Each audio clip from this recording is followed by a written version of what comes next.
자, 우리 찬송가 354장 찬양하심으로 수요 예배를 시작하도록 하겠습니다. 찬송가 354장입니다.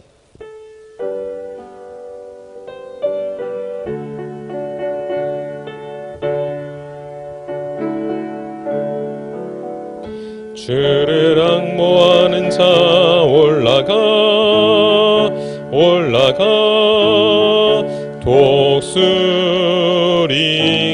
독수리같이 모든 싸움 이기고 근심 걱정 벗으는 올라가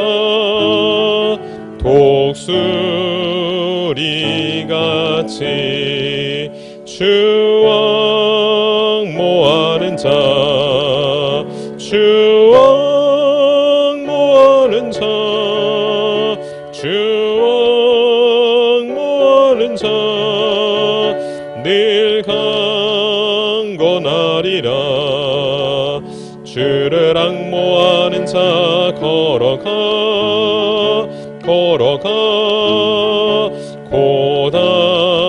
고단치 않네. 길을 잃은 양떼를 두루 찾아다니며 걸어가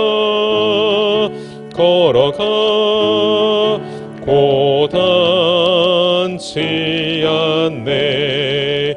주 앙모하는 자 주 앙모하는 자 주 앙모하는 자 늘 강건하리라. 주를 앙모하는 자 달려가 비곤치 않네. 전성문을 향하여 면류관을 얻도록 달려가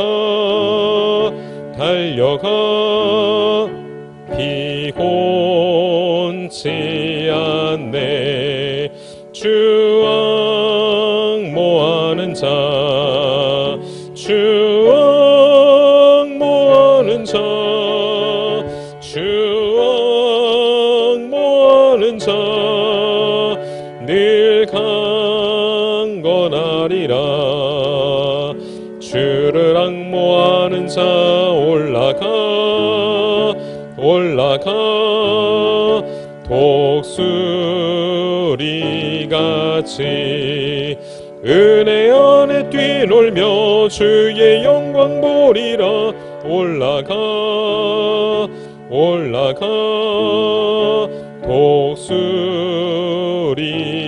독수리같이 주 앙모하는 자 주 앙모하는 자 주 앙모하는 자 늘 강건하리라. 아멘. 우리 찬송가 342장 함께 찬양하겠습니다.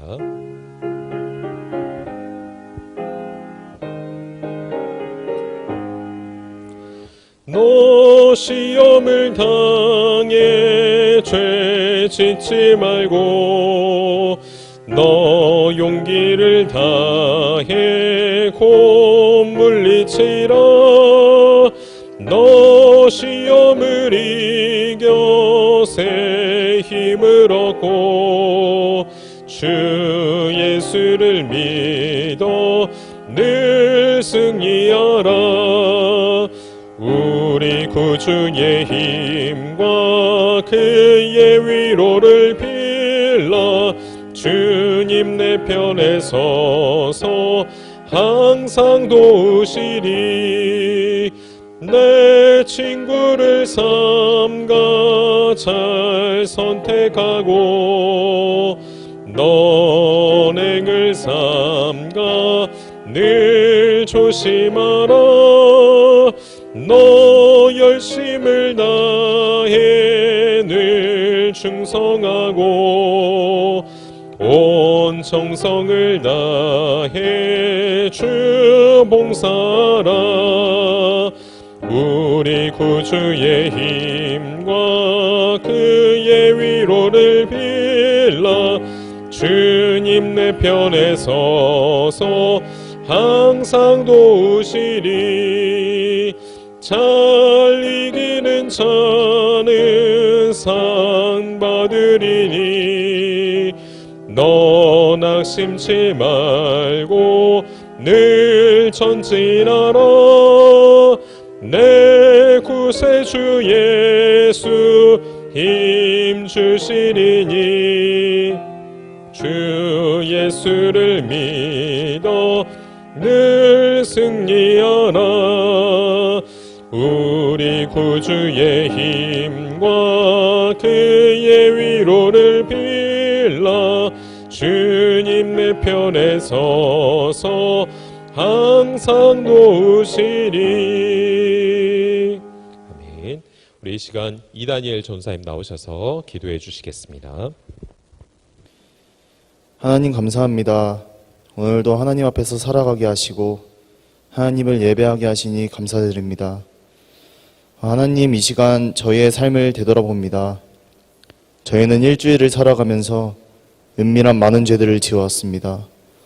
사람들에게 보일 때도 겉모습을 치장하며 신경을 쓰는데 완전하시고 거룩하신 하나님 앞에 나아가는 저희의 모습에는 아직도 더러운 모습들이 많습니다. 하나님, 이 시간 저희를 긍휼히 여겨주셔서 그리스도의 보혈로 씻겨주시어 다시 한번 새로운 모습으로 거룩하신 하나님 앞으로 나아가는 시간이 되게 하여 주시옵소서. 또한 이 예배 시간 하나님께 나아가면 나아갈수록 많은 영적인 방해가 있을 텐데 하나님 함께하여 주셔서 모든 사단 권세가 하나님의 임재 아래 떠나가고 오직 하나님의 영광만이 충만하여 저희가 그 임재 안에 흠뻑 잡는 시간 되게 하여 주시옵소서.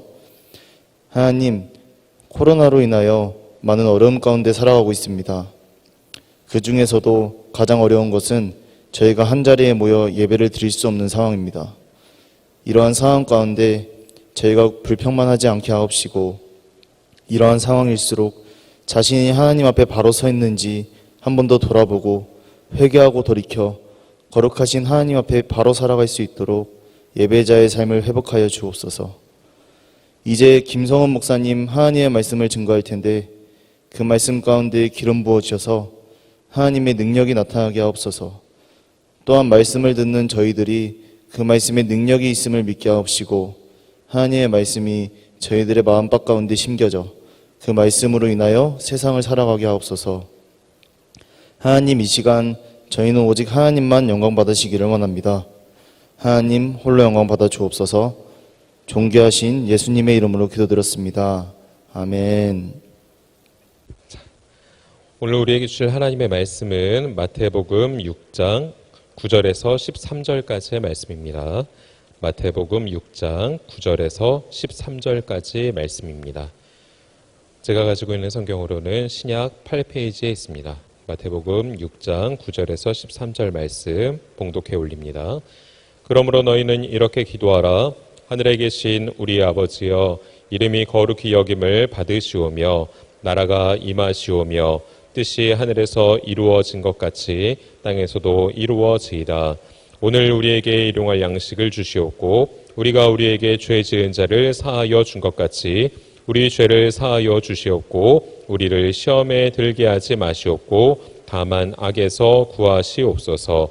나라와 권세와 영광이 아버지께 영원히 있사옵나이다. 아멘. 지금 이 시간 시험에 들게 하지 마시옵고라는 제목으로 김성원 목사님께서 말씀 증거하실 때 은혜의 시간 되시길 바랍니다. 네, 오늘도 우리 수요예배에 나오신 우리 모든 성도님들을 환영합니다. 오늘도 온라인을 통해서 우리 수요예배를 모이신 우리 모든 성도님들과 그 가정에 우리 하나님께서 주시는 크신 은혜가 함께 하시기를 주님의 이름으로 축복합니다. 오늘은 마태복음 6장 9절에서 13절의 말씀을 가지고 시험에 들게 하지 마시옵고라고 하는 제목으로 잠깐 말씀을 나누고자 합니다. 제가 수요 예배 때 말씀을 나눌 기회가 있을 때마다 이제 주기도문을 차례대로 여러분들과 나누는 시간을 가져왔었는데 오늘은 그 마지막 시간으로 이제 시험에 들리지 말게 하시옵고 그리고 악에서 구하시옵소서라고 하는 부분을 살펴보고자 합니다. 주기도문 전체에서 보면 이제 6번째 기도이기도 하면서 이제 자기 자신을 위해서 간구하는 기도 중에서는 이제 3번째 기도이기도 합니다. 여러분, 우리 그리스도인들이 많이들 사용하는 그런 표현 중에 하나가 시험에 든다라고 하는 표현이지요. 시험에 든다라고 하는 표현을 우리가 자주 사용합니다. 그리스도인들이 이런 표현을 얼마나 많이 사용하는지 이제는 이제 믿지 않는 사람들까지도 이제 다 아는 그런 보편적으로 통용되는 말이 되어버린 것 같아요. 그런데 요즘 현실을 보면 그리스도인으로서 너무나도 시험에 들 만한 일들이 너무나도 많이 있는 것 같습니다. 코로나가 이제 시작이 되고 나서 교회들이 이제 전방위적으로 공격을 받게 되면서 더더욱 심해져 가는 것 같아요.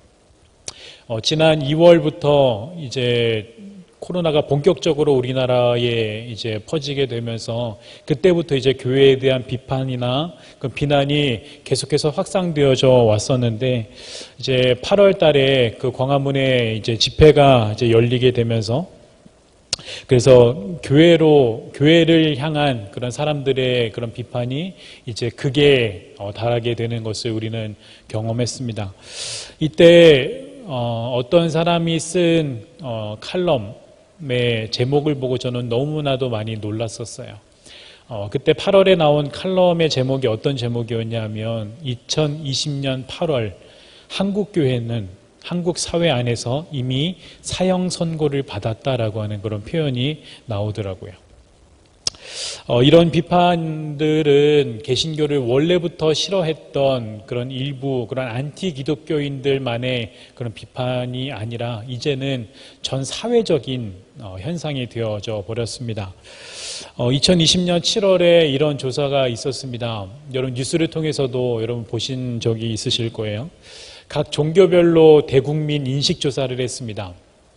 각 종교를 믿는 그런 종교인들의 이미지가 어떠한가라고 하는 그런 설문조사였어요. 이것이 참 기가 막힙니다. 불교 신자에 대한 이미지는 어떠하느냐.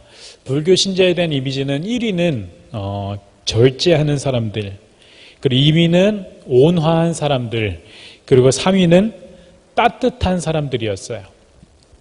유일하게 조금 부정적으로 이들에 대해서 표현된 것이 고지식한이라고 하는 단어가 나왔습니다.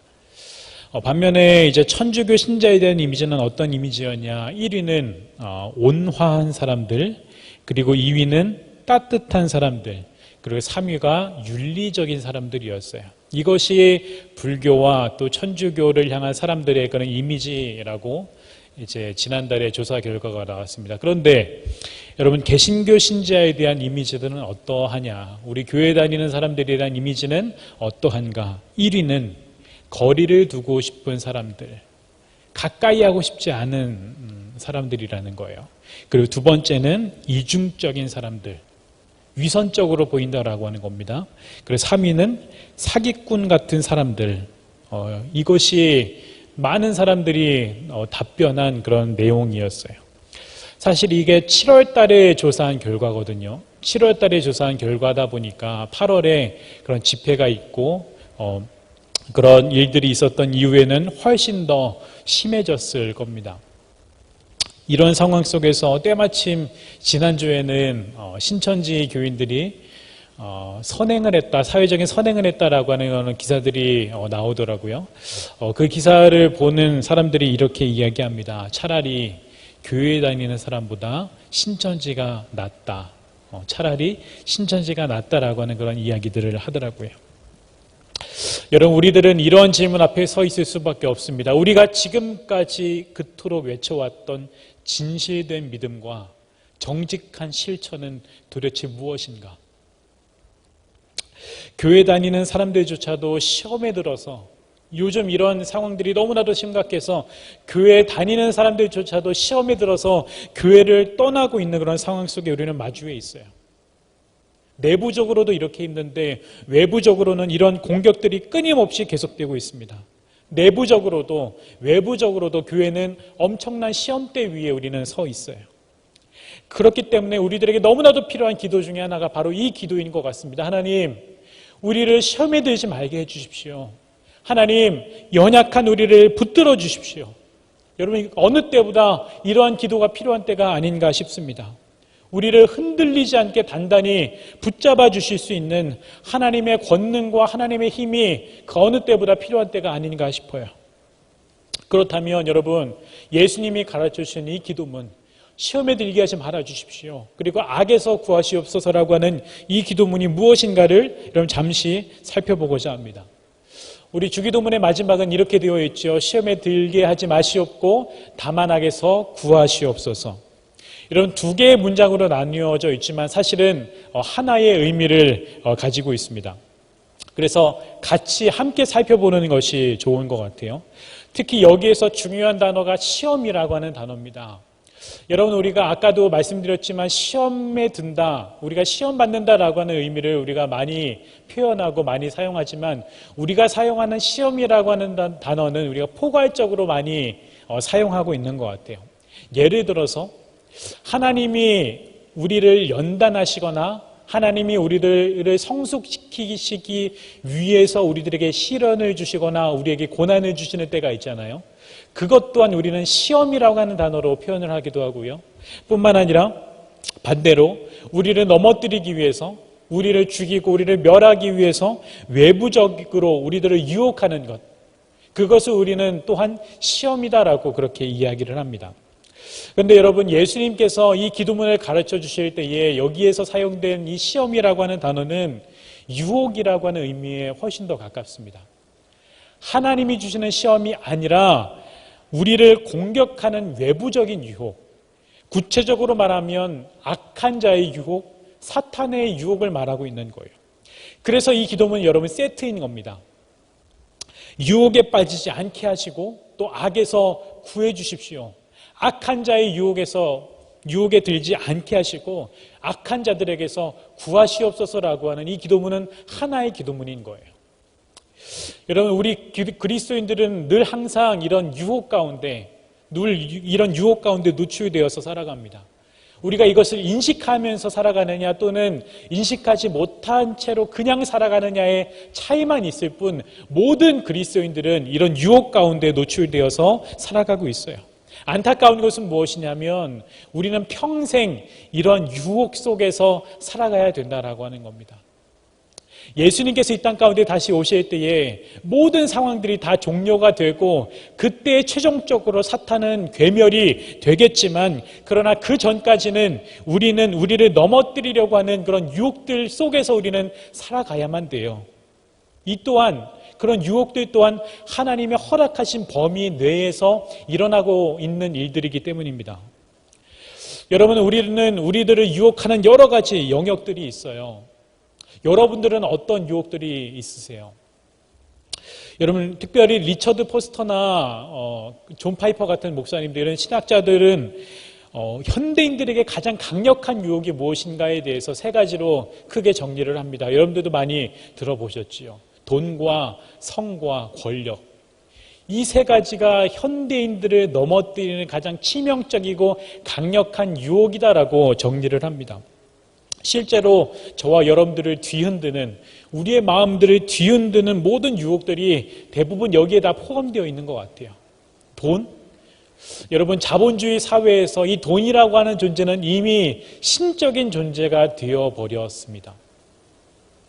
여러분, 성이라고 하는 것, 이 성이라고 하는 것을 비롯해서 이런 모든 쾌락들은 요즘 현대인들에게 있어서, 아니 역사적으로 늘 모든 사람들에게 치명적인 그런 유혹이었어요. 뿐만 아니라 권력, 우리가 높은 자리에 오르고자 하는 것, 또는 우리가 힘을 가지고자 하는 것은 모든 그런 우리 대부분의 사람들의 마음에 있는 그런 욕구이기도 하죠. 그런데 우리는 기억해야 될 것이 있어요. 우리를 유혹하는 돈이든 성이든 권력이든 우리를 유혹하는 것이 무엇이든 간에 그것 자체가 악한 것은 아니다. 그 모든 것들은 가치 중립적인 것들입니다. 돈도 그렇고 성도 그렇고. 다만 그것을 사용해서 우리의 마음 가운데 탐욕을 건드리고 탐욕을 일으키는 그런 사탄의 권세가 문제인 거예요. 그것을 우리가 숭배하고 탐할 때에 그것이 문제가 되는 겁니다. 사탄은 우리의 약점이 무엇인지를 너무나도 잘 알고 있어요. 무엇을 가지고 유혹하고 무엇을 가지고 건드렸을 때 우리가 넘어질까, 우리가 무너질 수 있을까라고 하는 것을 사탄은 너무나도 잘 알고 있습니다. 그래서 그 탐욕을 건드려서, 우리 마음 가운데 있는 그런 탐욕을 건드려서 우리를 넘어뜨리려고 하는 거예요. 그래서 그 사탄들이 최종적으로 원하는 것, 그렇게 우리를 유혹해서 성취하고자 하는 최종적인 그런 목적은 무엇이냐면, 첫 번째는 우리로 하여금 하나님을 사랑하지 않도록 만드는 것이 가장 첫 번째 목적이고요. 그리고 두 번째 문은 무엇이냐면, 우리로 하여금 이웃을 사랑하지 않도록 만드는 것이 그들의 최종적인 목적이에요. 하나님을 사랑하지 않도록, 또 이웃을 사랑하지 못하도록 그렇게 만드는 것이 사탄의 최종적인 목적입니다. 예수님이 우리들에게 가르쳐 주신 가장 큰 계명과 완전히 반대되는 것이죠. 그렇기 때문에 우리의 삶 가운데 이것은 유혹이다, 아니다, 이것은 유혹이 아니다라고 하는 것을 우리는 어떻게 알 수 있는가? 하나님을 더욱 사랑하지 않도록 만드는 것이 있다면, 우리의 삶 가운데 하나님을 더더욱 사랑하지 않도록 만드는 것이 있다면 그것은 사탄의 유혹의 가능성이 더 많은 거예요. 뿐만 아니라 우리로 하여금 이웃을 사랑하지 못하도록 만드는 것이 있다면 그것은 사탄의 유혹의 가능성이 더더욱 많은 겁니다. 저와 여러분들은 날마다 이런 유혹 가운데 살아가고 있어요. 하나님을 사랑하지 못하도록 만드는 그런 유혹들, 이웃을 더더욱 사랑하지 못하도록 만드는 그런 유혹들 가운데 우리는 날마다 살아가고 있습니다. 세상이 이토록 악하고 우리를 무너뜨리는 세력이 이렇게 강하기 때문에, 그렇기 때문에 예수님께서는 이러한 기도를 우리에게 가르쳐 주시는 거예요. 예수님은 이러한 기도가 얼마나 중요한지를 예수님도 알고 계신 겁니다. 왜냐하면 예수님도 인간의 몸을 입고 이 땅에 오셨고, 예수님 또한 인간의 몸을 입고 사탄의 그런 유혹을 경험하셨던 분이시기 때문이에요. 그래서 기도문에 자기 자신을 위해 어떻게 기도해야 되는가라고 하는 그 자기 자신을 위한 기도문에 이 시험에 들지 않게 기도하라고 예수님은 가르쳐 주신 겁니다. 그렇다고 한다면 예수님이 가르쳐 주신 이 기도문은 우리에게 오늘날 크게 두 가지 메시지를 던져주는 것 같아요. 첫 번째는 뭐냐면, 우리 인간은 약하다라고 하는 사실입니다. 세상의 유혹 앞에서 우리 인간은 약하다. 여러분, 이 세상 모든 사람들 중에 여러분 유혹 앞에서 완전한 사람은 아무도 없어요. 윤리적으로 아무리 훌륭해 보이고 도덕적으로 아무리 완성된 것 같아 보이는 사람일지라도 이러한 유혹들 앞에서 완전하다라고 이야기할 수 있는 사람은 아무도 없습니다. 성경의 인물들이요, 여러분 예수님을 제외하고는 성경의 인물들 가운데 여러분 온전한 사람, 완전한 사람은 아무도 없어요. 모두 다 흠이 있었던 사람들이고, 모두 다 연약했던 사람들이고, 모두 다 유혹 앞에 서 있었던 사람들이었습니다. 이것을 가장 잘 설명해 주는 사람이 여러분 우리가 요즘 묵상하고 있는 창세기에 나오는 요셉인 것 같아요. 여러분, 우리가 요즘 매일 성경으로 창세기를 묵상하고 있는데요, 여러분 요즘 나오는 이야기가 요셉의 이야기입니다. 우리는 요셉의 이야기를 너무나도 잘 알고 있어요. 특히 보디발의 아내의 그런 성적인 유혹에서 벗어났던 그런 이야기를 너무나도 잘 알고 있죠. 하루는 이런 일이 있었습니다. 집에 종들이 단 한 명도 없는 상황에서 보디발의 아내가 기회다 싶어가지고 그때 요셉을 유혹하지요. 그때 요셉이 어떻게 하느냐? 요셉이 자신의 옷을 버려두고 이제 뛰쳐나왔다라고 이제 이야기를 합니다. 여러분, 저는 이 장면을 조금 다른 시각으로 우리가 해석을 해 볼 수도 있지 않을까 그렇게 생각을 합니다. 당시 사람들이 입었던 옷은요, 오늘 우리가 입는 것처럼 이렇게 상의와 하의가 구분되어져 있는 그런 옷이 아니에요. 위에서부터 아래까지 통으로 짜여 있는 옷들입니다. 그렇기 때문에 여러분, 옷이 벗겨졌다라고 하는 것은 스스로 벗었다라고 하는 뜻이에요. 누군가가 그 옷을 벗길 수 있다라고 하는 것이 아니에요. 더군다나 보디발의 아내가 여자의 몸으로, 여성의 몸으로 건장한 노예였던 요셉의 옷을 강제로 벗긴다라고 하는 것은 여러분 이해가 되지 않습니다. 무엇을 말하냐면 요셉이 결정적인 순간에 그 자리를 도망치기는 했지만 그러나 요셉 또한 그런 성적인 유혹에 넘어갈 뻔한 연약한 사람이었다라고 하는 거예요. 그럼에도 불구하고 요셉은 결정적인 순간에는 도망쳤던 지혜로운 사람이었습니다. 그런데 그랬던 요셉이 이집트의 총리가 되고 나서는 판단력이 조금씩 흐려지게 되어져 가는 것 같아요. 여러분, 요셉이 파라오의 꿈을 해석함으로 인해서 총리의 자리에 오르게 되잖아요. 바로가 꾸었던 꿈대로 처음 7년간은 온 땅에 풍년이 일어납니다. 어마어마한 풍년이 일어나요. 그래서 그때 농사를 지은 백성들에게 곡식을 20%씩 거두어 드립니다. 어마어마한 양을 거두어 드려요. 그리고 그것을 창고에다가 지역별로 모아 놓지요. 그리고 7년이 지나고 나서 이제 대흉년이 시작이 되었을 때에 그 곡식을 어떻게 하는가 보면 창고를 개방해서 요셉이 사람들에게 돈을 받고 파는 거예요. 백성들이 여러분 직접 농사를 지어서 모아서 갖다 놓은 곡식을 다시 백성들에게 골고루 나누어 주는 것이 아니라, 그것이 국가가 해야 되는 역할임에도 불구하고 나누어 주는 것이 아니라 돈을 받고 팔아서 어떻게 하는 것이죠? 파라오의 금고를 채워가는 거예요. 돈이 없으면 땅을 팔게 합니다. 땅이 없으면 몸을 팔게 해서 노예로 만들어버려요. 그렇게 해서 가난한 사람은 더 가난해지게 만들고 배부른 지도자들은 더 배불려지게 만드는 그런 구조를 요셉이 만들어버려요. 구약 성경에서 하나님이 제일 싫어하시는 거예요. 이런 것들이. 정의와 공평에 어긋나는 이런 것들을 하나님이 제일 싫어하시는 것인데, 하나님의 성품과 정반대되는 일들을 요셉이 하는 겁니다. 무엇을 말하는 거예요? 성적인 유혹에서 가까스로 이겼던 요셉일지라도 결국에는 그 또한 권력과 그런 돈의 유혹 앞에서는 요셉 또한 나약했다라고 하는 겁니다. 여러분, 우리 모든 인간들은 이런 유혹들 앞에서, 거대한 그런 유혹들 앞에서 나약하고 연약할 수밖에 없는 존재들이에요. 여러분, 베드로전서 잘 아시는 말씀이 있습니다. 인간이 얼마나 나약한 존재인지를 이렇게 해서 말씀을 하고 있어요. 베드로전서 5장 8절입니다. 근신하라, 깨어라. 너희 대적 마귀가 우는 사자같이 두루 다니며 삼킬 자를 찾나니. 인간이 얼마나 연약한 존재인지를 이렇게 설명을 하고 있어요. 마귀를 사자의 비유, 우는 사자의 비유하고 있고요. 인간을 그 사자들이 먹는 먹이에 비유하고 있습니다. 그만큼 인간은 연약한 존재다라고 하는 거예요.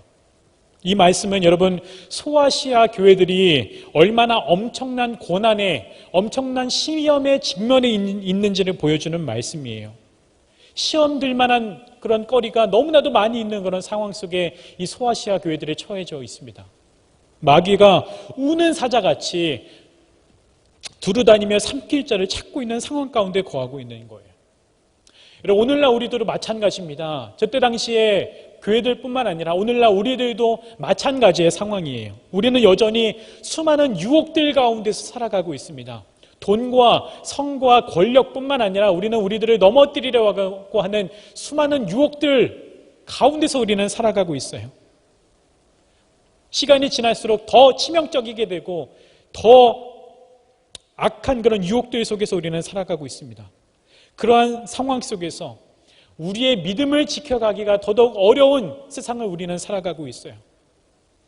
2020년에 8월에 한국교회는 이미 사형 선고를 받았다라고 우리는 조롱받고 있습니다. 교회를 다닌다라고 하는 것, 나는 그리스도인이다라고 하는 것, 식당에서 식사기도 하는 것조차 너무나도 부끄러운 시대가 되어버렸어요. 사람들이 우리의 믿음을 비웃습니다. 우리의 믿음을 조롱합니다. 그런 시대에 우리는 살아가고 있어요.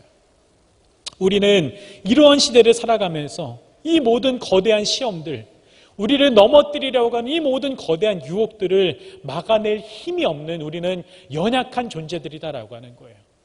그러나 여러분, 예수님이 가르쳐 주신 이 기도문이 이야기하고 있는 중요한 사실이 한 가지 더 있습니다. 두 번째, 우리 인간은 약하지만 그러나 우리 하나님은 강하시다.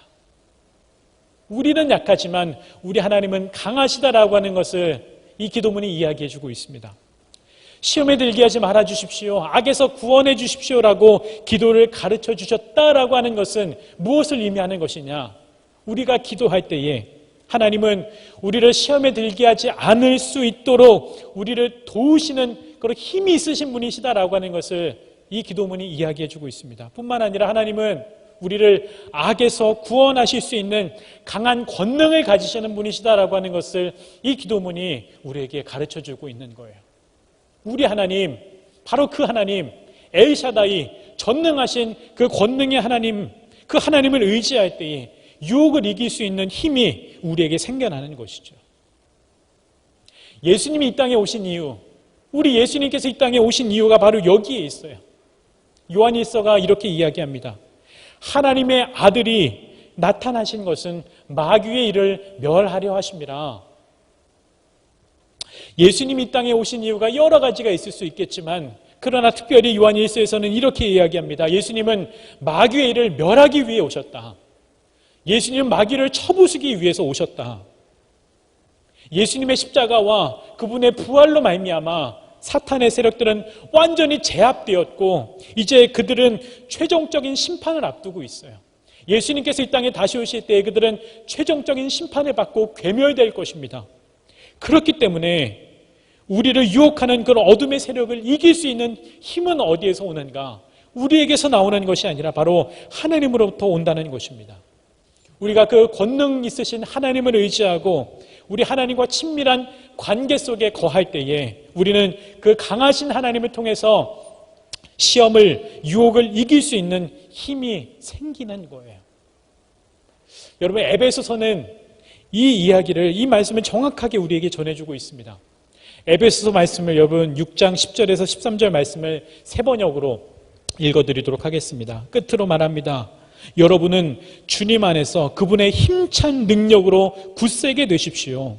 악마의 관계에 맞설 수 있도록 하나님이 주시는 온몸을 덮는 갑옷을 입으십시오. 우리의 싸움은 인간을 적대자로 상대하는 것이 아니라 통치자들과 권세자들과 이 어두운 세계의 지배자들과 하늘에 있는 악한 영들을 상대로 하는 것입니다. 그러므로 하나님이 주시는 무기로 완전히 무장하십시오. 그래야만 여러분이 악한 날에 이 적대자들을 대항할 수 있으며 모든 일을 끝낸 뒤에 설 수 있을 것입니다. 아멘. 여러분, 오늘 이 말씀을 통해서 우리가 기억해야 될 것은 세 가지인 것 같아요. 첫 번째는 우리는 지금 이 시대를 살아가는 우리는 치열한 영적 전쟁의 상황 가운데 살아가고 있다라고 하는 것을 우리는 기억해야 됩니다. 지금 우리가 살아가고 있는 이 상황이 치열한 영적 전쟁의 상황이다라고 하는 것을 아는 것부터가 영적 전쟁의 시작이에요. 이것을 역사적으로 너무나도 잘 증명해 주는 내용이 여러분 징비록이라고 하는 책에 나옵니다. 여러분, 임진왜란을 겪고 나서 그 임진왜란에 대한 이야기를 유성룡이 쓴 것이 징비록이지요. 징비록에 보면 조선이 왜 그런 왜구들에게 그렇게 처참하게 패배할 수밖에, 그렇게 빠른 시간 안에 그렇게 점령당할 수밖에 없었는가에 대한 이유가 거기에 나와 있어요. 그 이유가 무엇이냐면 200년간 너무나도 태평했기 때문이에요. 지금 상황이 전쟁 상황이다, 전쟁이 일어날 것이다 라고 하는 것을 전혀 상상하지도 않았던, 너무나도 태평하게 있었던 상황이기 때문에 그들이 패배할 수밖에 없었다라고 하는 겁니다. 여러분, 마찬가지예요. 지금 우리가 치열한 영적 전쟁의 상황 가운데 있다. 지금 우리가 살아가고 있는 삶의 자리가 치열한 영적 전쟁의 상황이다라고 하는 것을 우리가 인식하지 않는다면 우리는 패배할 수밖에 없어요. 하나님이 약하셔서 패배하는 것이 아니라 우리가 약하기 때문에 무방비 상태로 패배할 수밖에 없다라고 하는 겁니다. 그렇기 때문에 두 번째, 우리는 깨어 있어야 돼요. 지금이 전쟁 상황이다라고 하는 것을 알고 그리고 우리의 삶의 자리를 돌아보아야 됩니다. 지금 우리가 살아가고 있는 삶의 방식이 지금 내가 살아가고 있는 삶의 방식이 나도 모르게 유혹에 따라가는 나도 모르게 그런 시험에 따라가고 있는 그런 탐욕적인 삶은 아닌지 내가 살아가고 있는 삶이 하나님께서 원하시는 그런 삶의 방식인지 분별할 수 있는 분별력이 우리에게 필요해요. 아까 말씀드렸죠. 우리의 삶의 방식 중에서 우리가 하나님을 더더욱 사랑하게 하는 것을 방해하는 것이 있다면 그것은 사탄의 유혹의 가능성이 더더욱 많습니다. 뿐만 아니라 우리가 이웃을 더더욱 사랑하는 것을 방해하는 것이 있다면 그것은 사탄의 유혹의 가능성이 더더욱 많아요. 우리는 그렇게 우리를 시험에 빠뜨리는 우리를 유혹하는 그런 우는 사자와 같은 사탄의 유혹들을 분별할 수 있도록 우리는 깨어 있어야 돼요. 마지막으로 세 번째, 우리는 그렇게 깨어있기 위해서 우리는 하나님과의 관계 속에 거해야 됩니다. 말씀과 기도를 통해서 우리는 하나님과 친밀하게 교제해야 돼요. 우리가 얼마나 말씀을 많이 보느냐, 우리가 얼마나 오랫동안 진득하게 기도하느냐, 몇 시간 기도했느냐, 성경을 얼마나 통독했느냐, 이런 건 전혀 상관이 없어요. 그 시간들을 통해서 말씀과 기도를 통해서 얼마나 그 하나님과 친밀하게 우리 하나님과 친밀하게 교제했느냐, 그것이 중요한 겁니다. 말씀 앞에 진지하게 엎드리고 성찰하는 시간 없이 이 땅을 깨어서 살아갈 수가 없어요. 하나님의 보좌 앞으로 나아가서 진지하게 엎드려서 성찰하는 시간 없이 우리는 우리의 영혼이 이 땅을 깨어서 살아갈 수가 없습니다. 그것을 우리는 기억해야 돼요. 우리는 지금 이 상황이 영적 전쟁이라고 하는 상황을 인식해야 되고 우리는 깨어 있어야 되고 깨어있기 위해서 우리는 하나님과 친밀히 교제해야 됩니다. 말씀을 마무리합니다. 믿음으로 살아가기가 점점 더 어려워지고 있어요. 마귀는 날마다 저와 여러분들의 그런 탐욕을 건드리고 있어요. 그래서 우리로 하여금 그런 옛 자아의 모습, 예수님을 믿기 전에 우리를 통제할 수 없었던 옛 자아의 모습으로 우리를 돌아가도록 우리를 유혹하고 있습니다. 내적으로 그런 유혹이 너무나도 심각한데 그런 가운데 이 사회에는 그리스도인들의 믿음을 유지하기가 더더욱 힘들도록 이 사회가 점점 더 오염되어져 가고 있어요. 우리의 다음 세대는 너무나도 더 심각한 상황 가운데 있습니다. 얼마 전에 나온 리포트를 보니까요, 이미 개신교는 가족 종교화가 되어버렸어요. 무슨 말이냐면 가족들이 교회에 나오면 다음 세대가 교회를 따라 나오기는 하지만 더 이상 가족들이 교회를 다니지 않는데 스스로 교회를 나오는 시대는 이미 지나버렸다. 어린아이들이 없는 거예요.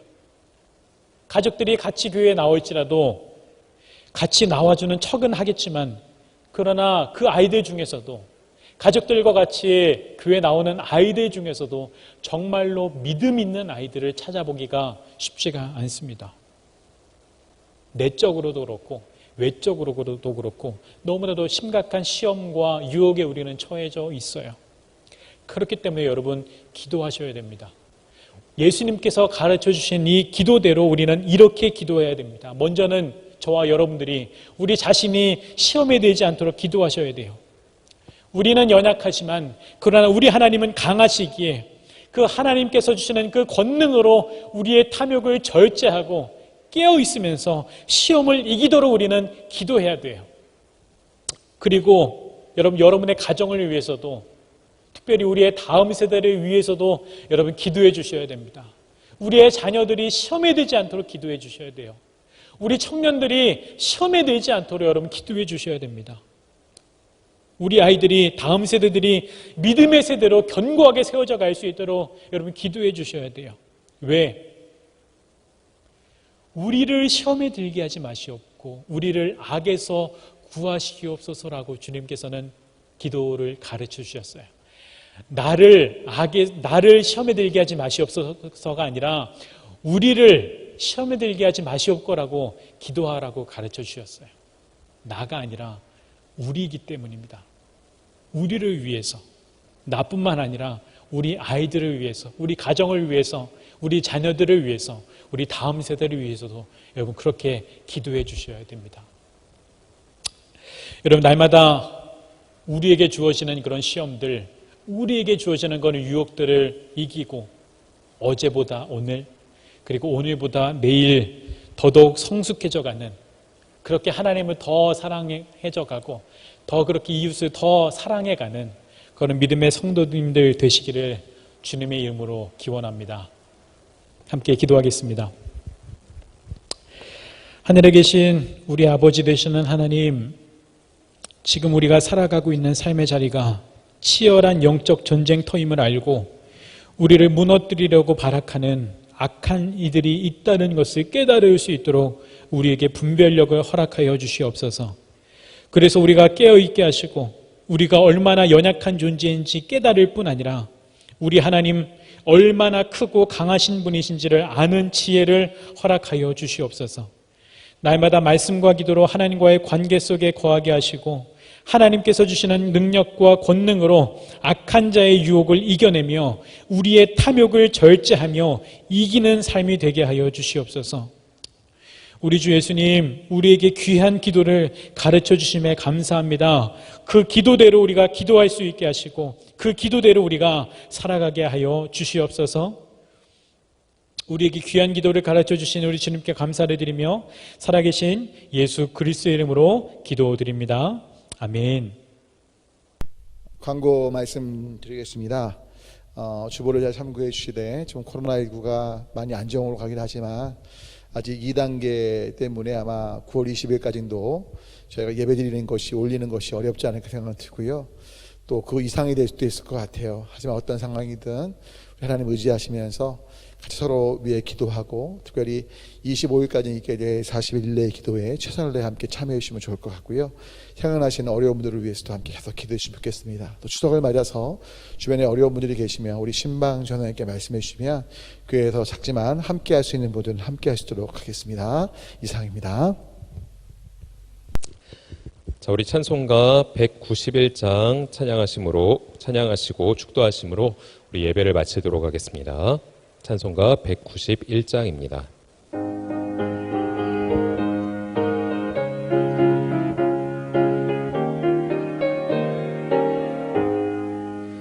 내가 매일 기쁘게 순례의 길 행함은 주의 팔이 나를 안보함이요. 내가 주의 큰 복을 받는 참된 비결은 주의 영이 함께함이라. 성령이 계시네 할렐루야 함께하시네. 좁은 길을 걸으며 밤낮 기뻐하는 것 주의 영이 함께함이라. 전에 죄에 빠져서 평안함이 없을 때 예수 십자가의 공로 힘입어 그 발 아래 엎드려 참된 평화 얻음은 주의 영이 함께함이라. 성령이 계시네 할렐루야 함께하시네. 좁은 길을 걸으며 밤낮 기뻐하는 것 주의 영이 함께함이라. 나와 동행하시고 모든 염려하시니 나는 숲의 새와 같이 기쁘다. 내가 기쁜 마음으로 주의 뜻을 행함은 주의 영이 함께함이라.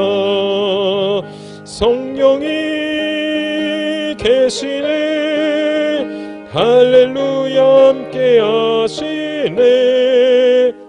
좁은 길을 걸으며 밤낮 기뻐하는 것 주의 영이 함께함이라. 세상 모든 욕망과 나의 모든 정욕은 십자가에 이미 못을 박았네. 어두운 밤이 지나고 무거운 짐 벗으니 주의 영이 함께함이라. 성령이 계시네. 할렐루야 함께 하시네. 좁은 길을 걸으며 밤낮 기뻐하는 것 주의 영이 함께함이라.